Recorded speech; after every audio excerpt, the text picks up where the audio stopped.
रको चिफले नेपालको प्रधानमन्त्री भेट्न सक्छ। साथसाथै रले नेपालमा धेरै खेल पनि खेलिरहेछ। रले नेपालमा धेरै मानिसहरू किनेछ, पत्रकार, वकिल, नेता, कर्मचारी सब किनेछ। भारतले दूत पठाउँछ त। आज मात्रै फर्स्ट टाइम रको एजेन्ट नेपाल आएको हो र भर्खर थाहा पाउनुभयो तपाईँले?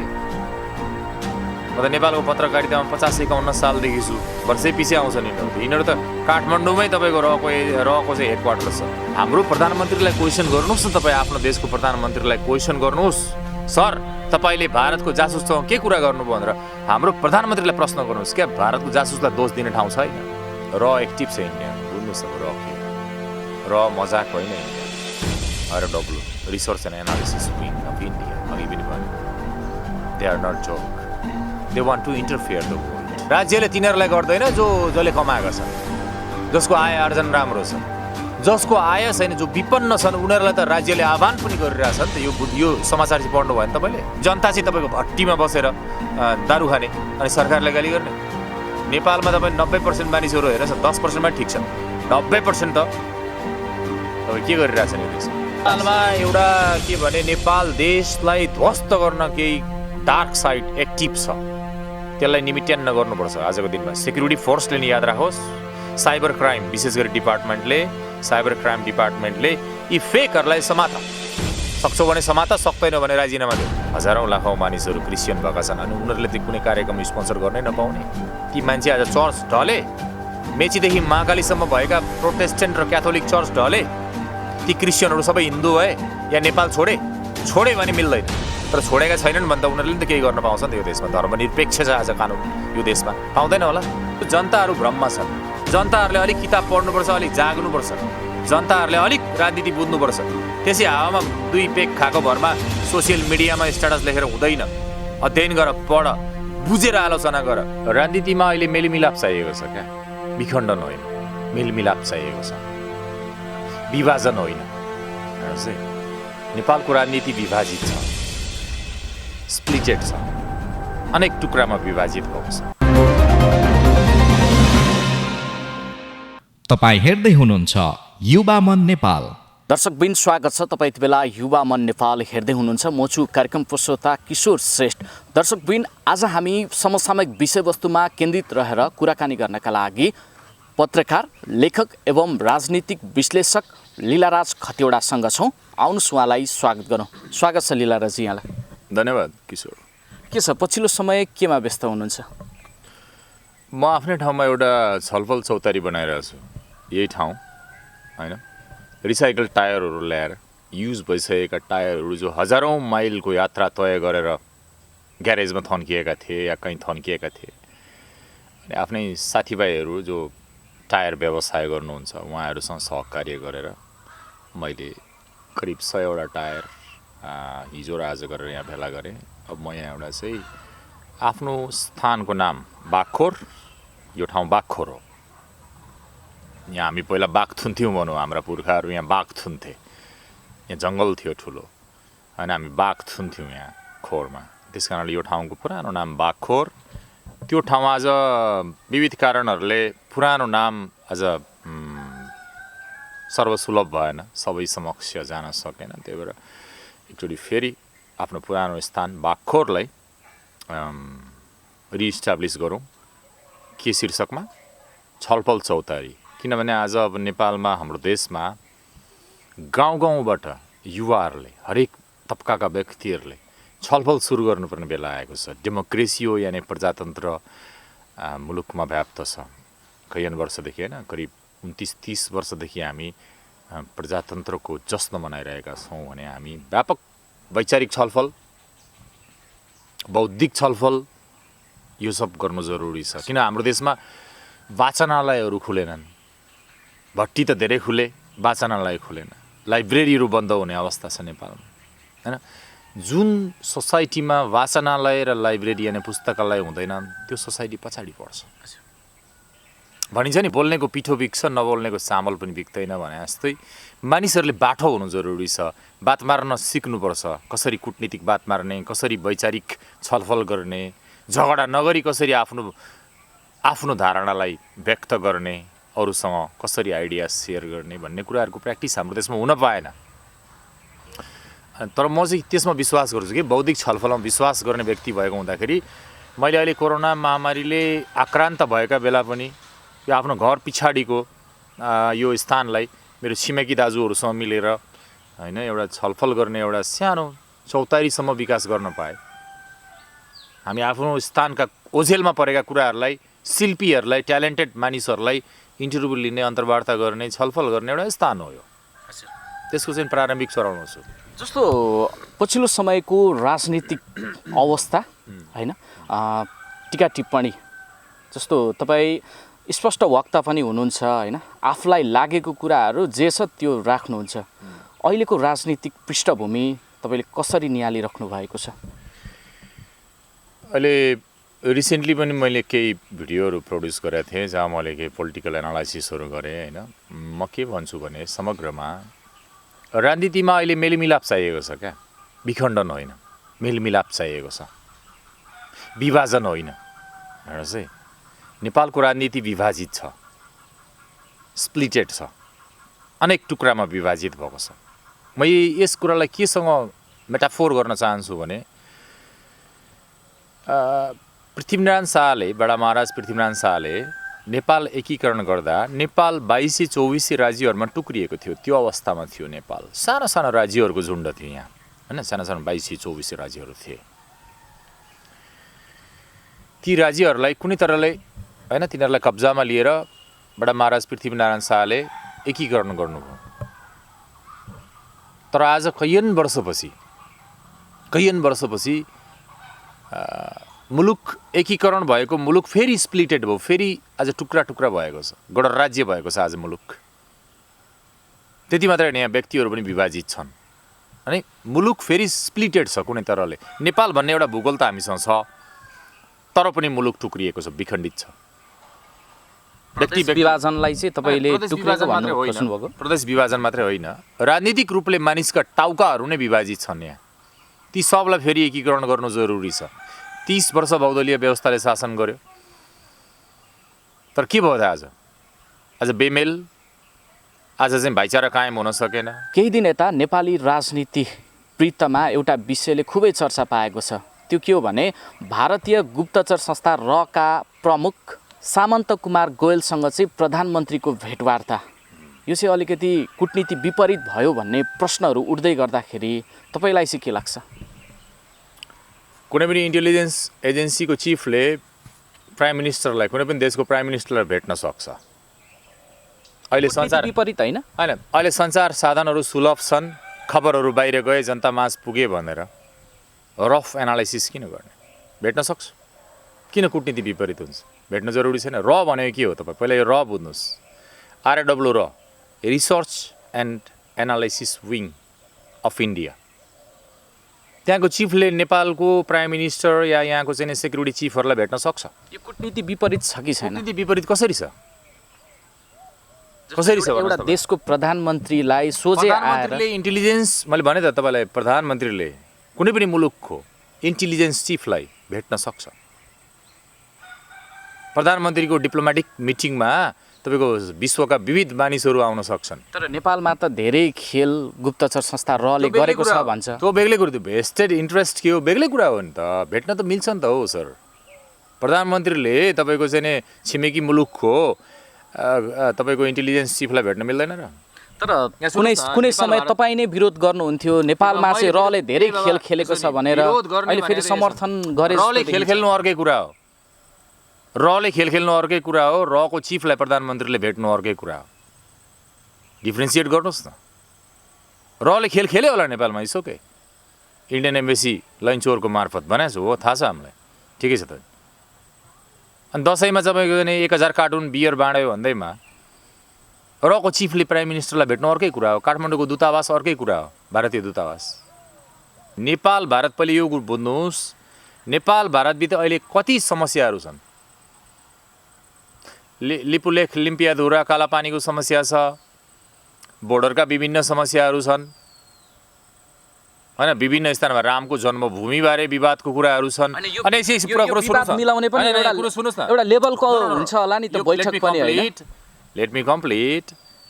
नेपाल भारतका बीचमा केही विवादहरू अहिले विद्यमान छन्। रामको जन्मभूमि, म तपाईँले त्यहाँ आउँछु, रामको जन्मभूमि विवादको नै कुरा छ। अनि ती विवादहरू सल्टाउनको लागि भारतका दूतहरूले प्रधानमन्त्रीलाई भेट्न मिल्दैन। भारतीय प्रधानमन्त्रीको नेपाल आउने कुनै कार्यक्रम छैन। दूत पठाउन सक्छ, भेट्न सक्छ प्रधानमन्त्रीले। सुन्नुहोस् है, अर्को मुलुकको दूतै भयो नि त, रको चिफ भयो नि त, भारतको दूत भएन। तपाईँ सोसियल मिडियामा केही ग्रुपहरूले चलाएका, सरकार विरोधी ग्रुपहरूले चलाएका मानिसहरूले लेखेका स्ट्याटस पढेर कन्भिन्स भएर आउनु भएको छ मेरो इन्टरभ्यू लिन। बृहत रूपमा आफ्नो अध्ययन गर्नुहोस् तपाईँ। भारतले दूत पठायो कुनै इस्युमा कुरा गर्न प्रधानमन्त्रीलाई। आज संसारको सर्वसुलभता छ, त्यो खबर जनता माझ पुग्यो। जेको नि विरोध गर्ने, विरोधमाथि विरोध। सम्भवतः के हुनसक्छ विषय, तपाईँलाई के लाग्छ? होइन, विषय जेसुकै होस्, तपाईँ एकछिन विषयमा किन तपाईँ जानुहुन्छ? तपाईँले के भन्दैन, तपाईँ रको एजेन्टले प्रधानमन्त्रीलाई भेट्नै हुँदैन भन्दै हुनुहुन्छ। किन भेट्नु हुँदैन? कहाँ लेखेको छ भेट्नु हुँदैन भन्ने? कसको कुरा सुनेर आउनुभयो तपाईँ? के तपाईँलाई कूटनीतिका निश्चित मर्यादाहरूको बारेमा थाहा छ? भिडले नभुटिनुहोस्। सोसियल मिडियामा केही सरकार विरोधी, त म सरकारी मान्छे होइन फेरि। होइन, मैले नियम एकछिन मैले तर नि आजको यो कुराकानीमा के लाग्दैछ भने कुनै समय तपाईँ आफै पनि सरकार विरोधी विभिन्न किसिमका मन्तव्यहरू राख्नुहुन्थ्यो होइन, र नेपालमा चाहिँ रले धेरै खेलेको छ। विभिन्न ठाउँमा रका एजेन्टहरू लागि परेका छन्, देश सिद्ध्याउनै पर्यो भनेर तपाईँ आफ्ना भनाइहरू राख्नुहुन्थ्यो। त्यही भनाइहरूले गर्दा तपाईँ लोकप्रिय पनि हुनुभयो। अहिले तपाईँ सरकारको पक्षमा बोल्नुहुन्छ, रको पक्षमा बोल्नुहुन्छ। यही समस्या छ नेपालमा। यी सब प्राविधिक कुराहरू रले, मैले अघि पनि भने, रले नेपालमा मान्छे किनेर खेलेको छ, त्यो अलग कुरा हो। तर प्रधानमन्त्रीले रको एजेन्ट भेट्नै हुँदैन भन्नुहुन्छ भने चाहिँ गलत कुरा हो। हामी जे सही हो त्यसलाई सही भन्छौँ, जे गलत हो त्यसलाई गलत भन्छौँ। त्यो हाम्रो ब्लडमा त्यति प्र्याक्टिस छ। सरकारले राम्रो काम गर्छ हामी समर्थन गर्छौँ, सरकारले गलत काम गर्छ हामी आलोचना गर्छौँ। तपाईँले हाम्रो कामै बुझ्नु भएन। मिडिया भनेको के हो? विरोध पनि गर्छु, समर्थन। राम्रो काम गरेछ के विरोध गरौँ त राम्रो काममा? भनेपछि यो भेट राम्रो हो तपाईँलाई त्यो लाग्छ? राम्रो नराम्रो, मैले फेरि यहाँ आउँछु है तपाईँलाई। भेट राम्रो नराम्रो तपसिलको कुरा हो। भेट्न हुन्छ कि हुँदैनमा कुरो भइरहेछ। बुझ्नुभयो मैले भनेको? कोरोना महामारी छ, यो छ, मलाई पनि थाहा छ त। अनि कोरोना महामारी छ भन्ने यसमा चाहिँ दुई देश बिचका मुद्दाहरू सल्टाउन केही गरेन सरकारले भनेर आरोप पनि आइरहेछन्। अनि सल्टाउनलाई होइन भारतले दूत पठाउँछ त बेला बेला। आज मात्रै फर्स्ट टाइम रको एजेन्ट नेपाल आएको हो र? भर्खर थाहा पाउनुभयो तपाईँले? म त नेपालको पत्रकारितामा 50-51 सालदेखि छु। वर्षै पछि आउँछन् यिनीहरू त। यिनीहरू त काठमाडौँमै तपाईँको रको चाहिँ हेडक्वार्टर छ, लाजिमपाटमा। कहाँबाट भेट्न आउनुभयो रको director? I have no idea.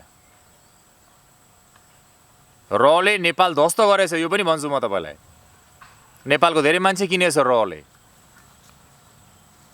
त्यो छुट्टै पाटो हो क्या। तर रको चिफले नेपालको प्रधानमन्त्री भेट्न पाउँछ भनेपछि यसलाई तपाईँले सामान्य रूपमा लिनुभएको छ? नेपाल भारतबीच पर्खाल लाउँ भन्ने मान्छे। मैले कुनै रको चिफ प्रधानमन्त्रीको सपोर्ट गरेको होइन सर। टेक्निकल कुरा, प्राविधिक कुरा बुझाएको। नबुझेर मलाई गाली गर्छ भने त्यो गाली म लिन्न। नबुझेर तारिफ गर्छ भने त्यो तारिफ पनि लिन्न। तपाईँ बुझ्नुहोस्, पहिला तपाईँ आफै खोज्नुहोस्। यत्तिकै तपाईँलाई केही 10 जना 25 जना 200 जना मानिसहरूले भुटे भन्दैमा कागले कान लग्यो भनेर म कुद्दिनँ। म गलतलाई गलत भन्छु, सहीलाई हो। नेपाल भारत यो अहिलेसम्मको सम्बन्ध टुङ्ग्याउनुपर्छ, ठिक छ त। सुकौली सन्धि रिभ्यू हुनुपर्छ, ठिक छ त। अनि त्यही रिभ्यू गर्नलाई एउटा दूत पठाउँछ अनि उसले प्रधानमन्त्रीलाई भेट्छ अनि तपाईँ त्यसको चाहिँ खिल्ली उडाउनुहुन्छ? त्यो त भएन नि त। आज ग्लोबल मिडिया छ, सुन्नुहोस् है। जनताहरूले नि कूटनीतिको ख्याल गर्नुपर्छ, यो पनि भन्छु म। आफ्नो देशको प्रधानमन्त्रीको इज्जत धान्ने काम जनताको पनि हो, चाहे उनी गलत हुन्। जनताहरू नै गलत छन् भनेर नि भनेको छु मैले, यो पनि तपाईँ सम्झिनुहोस्। नेताहरूलाई मात्रै गाली गरेर हुँदैन। 600, 700, 800 नेतालाई गाली गरेर मात्रै हुँदैन। जनताहरू आफ्नो ठाउँमा के ठिक छन् आजको दिनमा नेपालमा, ल जनताहरू माथि पनि निगरानी भइरहेछ। त्यो सारा कुरा स्क्यान अनुसन्धान गर्दाखेरि कति % जनता यो देशमा ठिक छन् यो पनि भन्नुहोस् न। अनि तपाईँको युट्युबमा आएका 10-12वटा गालीहरूबाट म तारिफहरूबाट म चाहिँ प्रभावित हुन्छु र? तपाईँलाई म जायज म सत्य कुरा बोल्छु म रको चिफले नेपालको प्रधानमन्त्री भेट्न सक्छ साथसाथै रले नेपालमा धेरै खेल पनि खेलिरहेछ रले नेपालमा धेरै मानिसहरू किनेछ पत्रकार वकिल नेता कर्मचारी सब किनेछ पुलिस आर्मीको मानिस किनेछ तर त्यसो भन्दैमा रको चिफले प्रधानमन्त्रीलाई भेट्न हुँदैन भन्न चाहिँ कसरी भन्नुहुन्छ तपाईँ होइन यो कूटनीति विपरीत हो भन्ने कुराहरू उठेको त्यही प्रश्न हो तपाईँलाई कूटनीति विपरीत हुँदैन रको चिफले उपर खुट्टी लाएर भेट्नु भएन होला त प्रधानमन्त्रीलाई पुरै फर्मल्ली बसेरै भेट्नु होला त कसरी कूटनीति विपरीत तर पार्टी जुन पार्टीबाट उहाँ प्रधानमन्त्री बन्नुभयो नेकपाका केही नेताहरूले नै यो चाहिँ यसको विरोध पनि गर्नुभयो नेकपाभित्र नि त सही नेताहरू कम छन् नि त नेकपाभित्र नि त्यो विरोध गर्नेहरूलाई म प्रधानमन्त्री हुन्छु गृहमन्त्री हुन्छु भन्ने सपना होला उहाँहरूको आफन्तहरूले आशापासेहरूले प्रेसर दिइरह होला सर तपाईँ एकचोटि प्रधानमन्त्री खानुहोस् न भन्दै होला नि त हामी बुझ्छौँ है जेलेसी यानि कि ईर्ष्या र सत्य छुट्याउन सक्छौँ नि फेरि जस्तो तपाईँले हाम्रै अन्तर्वार्तामा सम्भवतः पहिलो अन्तर्वार्ता गरेको थियौँ रले चाहिँ पर्यटन मन्त्रीको हेलिकप्टरलाई चाहिँ झारेको भनेर गलत कुरा गर्नुभयो तपाईँले दिनुभएको थियो नेपालमा आइएसआईका एजेन्टहरू छन् र आइएसआई फरक हो आइएसआईका हतियारबन्द एजेन्टहरू ताप्लेजुङ 5 थर मेची महाकाली भित्रभित्रै गुरिल्ला स्टाइलमा बसेका छन् रका होइनन् नि फेरि रका चाहिँ एजेन्टहरू छन् क्या नेपालमा जस्तो यो अब अहिले प्रश्न उठ्दै गर्दाखेरि होइन सिमानाको विषयमा पनि तपाईँले महत्त्वपूर्ण कुराहरू राख्नुभएको थियो प्रखालका विषयमा त्यो चाहिँ अहिले के लाग्छ तपाईँलाई त्यो जुन कुराहरू राख्नुभएको थियो अहिले पनि त्यही छ कि त्यो पनि तपाईँको सोच परिवर्तन नेपाल भारत बीच सिमाना पर्खाल लगाउनु पनि भारतबाट दुध त आउनु पऱ्यो नि त भारतबाट दुध चाहिँ आयो भने विरोध गर्ने हामी यहाँ नेता किन्न आयो ब्रिफकेसमा पैसा लिएर आयो तिनै पुरानै कुरा रट लाउने हाम्रो प्रधानमन्त्रीलाई क्वेसन गर्नुहोस् न तपाईँ आफ्नो देशको प्रधानमन्त्रीलाई क्वेसन गर्नुहोस् सर तपाईँले भारतको जासुससँग के कुरा गर्नुभयो भनेर हाम्रो प्रधानमन्त्रीलाई प्रश्न गर्नुहोस् क्या भारतको जासुसलाई दोष दिने ठाउँ छैन होइन यो भेटवार्तालाई चाहिँ धेरैले नेपालको सिमाना जुन चाहिँ मिचिएको भनिएको थियो लिम्पियाधुरा लिपुलेक र कालापानी यो सिमानाको विषयमा हो भनेर पनि आइरहेको छ सिमानाको विषयमा होला के विषयमा होला त्यो समाधान गर्न त दूत त आउनु पऱ्यो नि त नेपाल आउनु पऱ्यो नि दूत पनि अब फेरि होइन र मेबी भारतको होम मिनिस्ट्री संस्थाले आएर सिमानाको विषयमा बोल्छ र एक्टिभ छ इन्डियामा बुझ्नुहोस् अब के हो मजाक होइन इन्डियामा RW research and analysis wing of India अघि पनि भने they are not joke they want to interfere the world पुरै विश्वलाई इन्टरफेयर गर्न चाहन्छ भने नेपाललाई बाँकी राखेको होला लाजिमपाटमा हेडक्वार्टर बनाएर बसेको छ रको प्रमुख त लाजिमपाटबाट तपाईँको बालवाटार जानुभयो होला तर न्युजमा चाहिँ के आयो दिल्लीबाट आउनुभयो भने नि त अनि म बिल्कुल प्राविधिक कुरा बोलिरहेको छु बुझ्नु भएन अनि तपाईँहरू चाहिँ त्यो भिडका कुराहरू लिएर आएर मसँग यसरी कहाँ अन्तर्वार्ता लिन मिल्छ सर ठिक छ यो प्रसङ्ग बदलौँ होइन अहिले जुन कोरोना महामारीको अवस्थामा सरकारले चाहिँ PCR टेस्ट पनि अब जनता आफैले गर्नुपर्ने र कोरोना सङ्क्रमण देखिए पनि उपचारमा आफैले खर्च गर्नुपर्ने भन्ने जुन किसिमको लज्जास्पद टिप्पणी दिएको छ यसलाई तपाईँ के भन्नुहुन्छ कसरी लज्जास्पद भयो 30 वर्षमा अहिले 47 साल यता नेपालमा धेरै मानिसहरू धनी भइसके यति धेरै नवधनाढ्यहरूको लिस्ट हामीसँग छ नि यो देशको नवधनाढ्यहरूको लिस्ट अनि एकछिन सुन्नुहोस् न तपाईँ पहिला कुरा सुन्नुहोस् न यार नवधनाढ्यहरू यति धेरै जग्गा बेचेर दलाली गरेर देश लुटेर जनता लुटेर एक अर्कालाई ठगेर कमाएको पैसा चाहिँ के गर्ने त नि उनीहरूले होइन धनी त धनी छँदैछन् नि जसको बिहान के खाउँ बेलुका के खाउँ भन्ने अवस्था छ ती जनता चाहिँ के अब मर्ने त ती जनतालाई राज्यले सहयोग गर्न बाध्य हुन्छ अथवा गरिब होइन राज्यले तिनीहरूलाई गर्दैन जसले कमाएका छन् जसको आय आर्जन राम्रो छ जसको आय छैन जो विपन्न छन् उनीहरूलाई त राज्यले आह्वान पनि गरिरहेछ नि त यो समाचार चाहिँ पढ्नु भयो नि तपाईँले म त सबै किसिमका समाचारहरू हेर्छु हेर्नुहोस् अनि त्यसको राज्यले मूल्याङ्कन कसरी गर्ने कुन जनता धनी हो थाहा भइहाल्छ नि ए बाबा वडा सदस्य हुन्छ नि नगरपालिकाको उसलाई सबै थाहा हुन्छ कतिजना वडा सदस्य हुन्छ थाहा छ तपाईँलाई ल भन्नुहोस् त 5 जना ती सबैलाई थाहा हुन्छ मलाई थाहा छैन नि फेरि कतिजना वडा सदस्य हुन्छ आई हेभ नो आइडिया 4 जना वडा सदस्य 1 जना मलाई थाहा छैन हजुर मलाई थाहा छैन, मलाई प्रदेश सरकार र स्थानीय सरकारको बारेमा अहिले त्यति रिसर्चै गर्न पाएको छुइनँ। म केन्द्रीय सरकारलाई नै ढुङ्गा हान्न व्यस्त छु। भनेपछि सरकारले जे गरिरहेछ त्यो ठिक गरिरहेछ यो महामारीको बेला? विपन्नहरू छन् नि समाजमा, यहाँ सुन्नुहोस्, विपन्नहरू छन् नि जो सक्दैनन्, उनीहरूलाई राज्यले गर्नुपर्छ, कर्तव्य हो। तर जसले कमाएका छन्, आज त यहाँ म त के भन्दैछु, तपाईँले अहिले जे प्रश्न सोध्नुभयो हो त्यो प्रश्न त नवधनाढ्यहरूले स्ट्याटस राखिरहेछन् फेसबुकमा, ट्विटरमा। नवधनाढ्यहरू जसले देशलाई जनता लुटेर अहिले 30 वर्षमा बहुत अकुत सम्पत्ति कमाए, तिनै मान्छे स्ट्याटस हान्छन् यो राज्यले त बर्बाद गर्ने भयो भनेर। तपाईँ हेर्नुहोस् है, एक पछि खालि सरकारलाई गाली गर्ने मात्रै कुरा नगर्नुहोस् नि। फेरि सरकारमा तपाईँ नि पुग्न सक्नुहुन्छ, भोलि म पनि पुग्न सक्छु, ऊ पनि पुग्न सक्छ, anyone can reach there. त्यो पोस्टलाई गाली नगर्नुहोस्, तर व्यक्तिलाई तपाईँ क्वेसन गर्नुहोस् न, होइन र? तपाईँको वडामा विपन्न वर्ग समस्यामा पऱ्यो भने तपाईँ वडा अध्यक्ष, वडा सदस्यलाई किन एप्रोच गर्नुहुन्न? तपाईँ किन प्रधानमन्त्रीलाई गाली गर्नुहुन्छ? राष्ट्रपति अथवा अमेरिकाको होला, इन्डियाको होला, उसलाई किन गाली गर्नुहुन्छ? तपाईँ दूतलाई कसलाई कसलाई गाली गर्दै हुनुहुन्छ?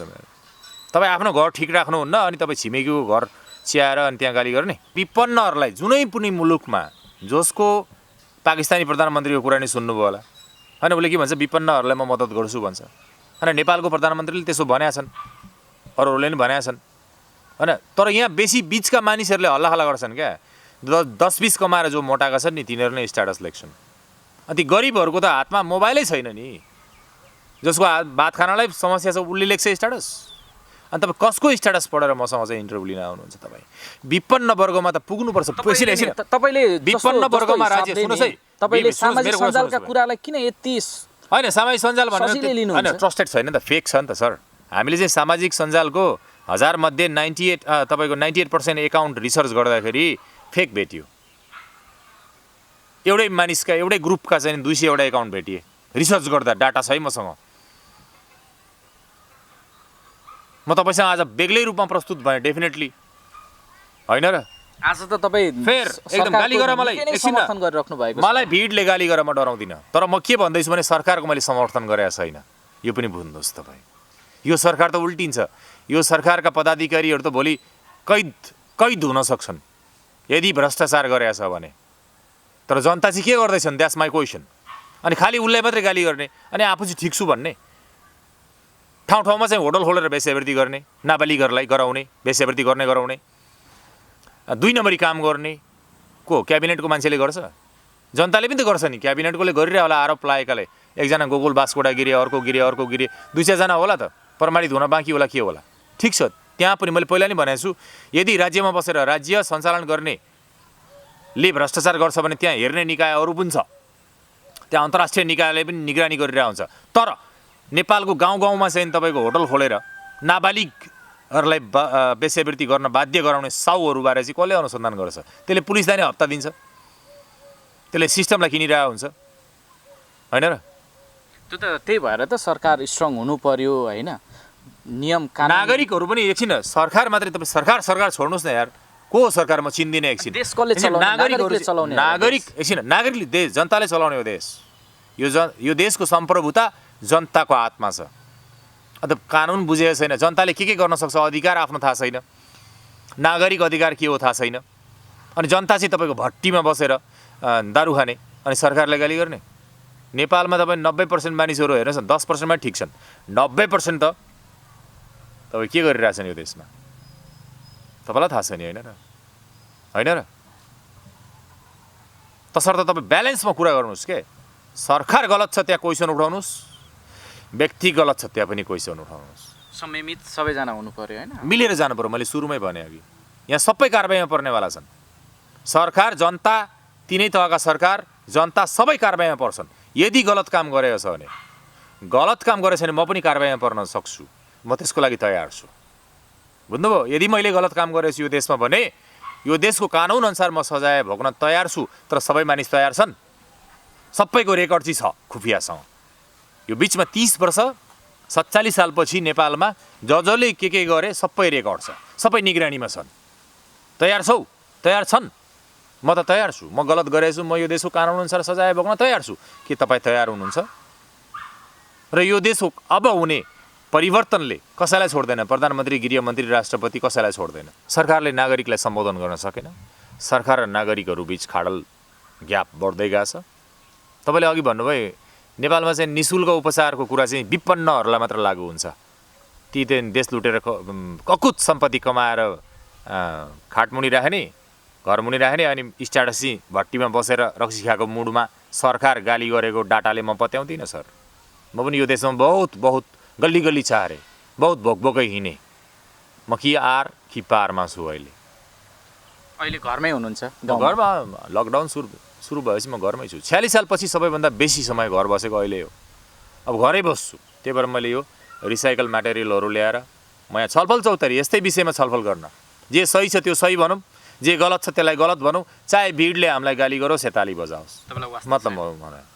पछिल्लो समय अर्को एउटा विषय पनि खुबै चर्चामा रह्यो, महानायक राजेश हमालले जातको प्रश्न चलाएको कार्यक्रमको विषयलाई लिएर। यो के लाग्छ तपाईँलाई? नेपालमा अहिले भइरहेछ त, अहिले मुर्गा जो भेटे नि मान्छेहरू सिद्ध्याइन्छन् हेर, यो बुझ।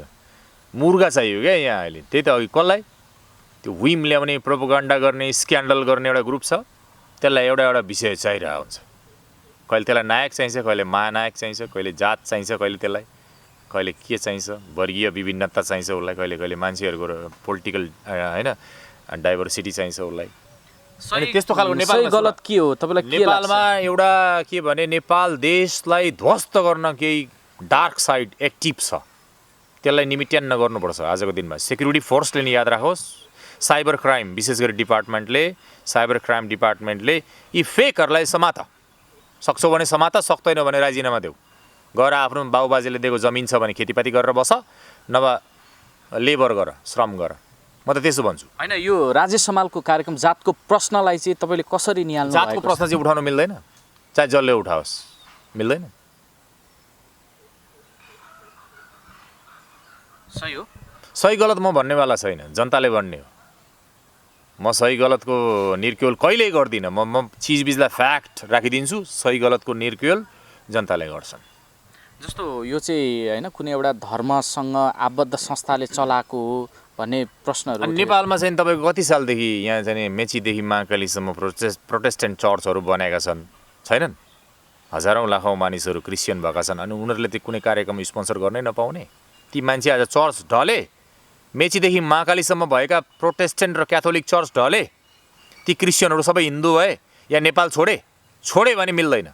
तर छोडेका छैनन् भने त उनीहरूले नि त केही गर्न पाउँछ नि त यो देशमा। धर्मनिरपेक्ष छ आज कानुन यो देशमा, पाउँदैन होला। तर कार्यक्रम फेरि बन्द भएको कुरा, कार्यक्रम बन्द सुरुसम्म मलाई सवालै भएन, मात्रै विवादको कुरामा म भन्दैछु। यी मानिसहरू नेपालमै छन्, नेपाली नागरिक हुन्, अनि उनीहरूले चाहिँ कुनै कार्यक्रम स्पोन्सर गर्न पाउँदैनन्। महानायकलाई किन मुर्गा बनाउने? उनलाई महानायक हुन् कि होइनन् त्यो छुट्टै विषय हो फेरि। त्यही भएर नेपालमा बुझेर राजनीति गरौँ, बुझेर कुराहरू गरौँ, बुझेर छलफल गरौँ भन्छु म चाहिँ। ठिक छ, यो कुराकानीको हामी अन्तिममा छौँ। जनता यहाँ सुन्नु, तपाईँलाई म भन्छु, जनताहरू भ्रममा छन्।